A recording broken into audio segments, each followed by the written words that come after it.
That Muhammad Ali Abbas, Deputy Manager, is handling this very seriously on the technical floor in engineering, and our activity at this time is reactor maintenance, which is ongoing, and this is our entire technical floor where we have a unit installed.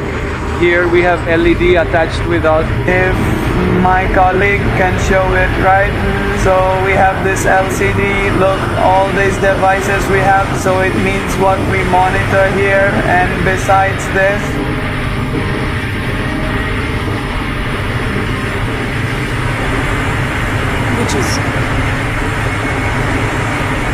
this is our LB sector. This is where all the power utilization within our industry will take place. This is our central. In the LB room, all the distribution will happen from here. We have multiple power sources, including the national grid. We have energy-able power supply with us.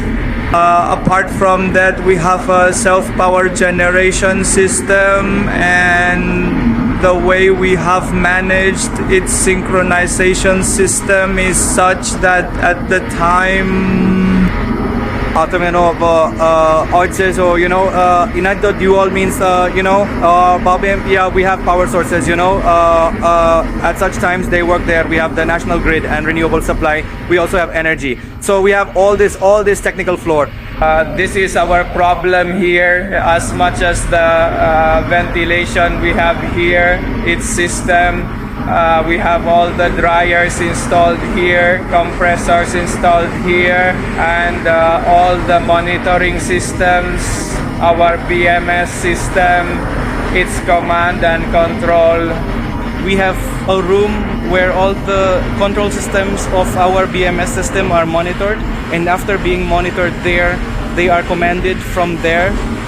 The command comes to our technical floor, and on the technical floor, whatever our requirement is, the command is according to that. Then that thing is operational here with us and in Delhi. We have the electricity, this is ours. We have a centralized LB panel installed. Besides this, we have all the LB panels installed.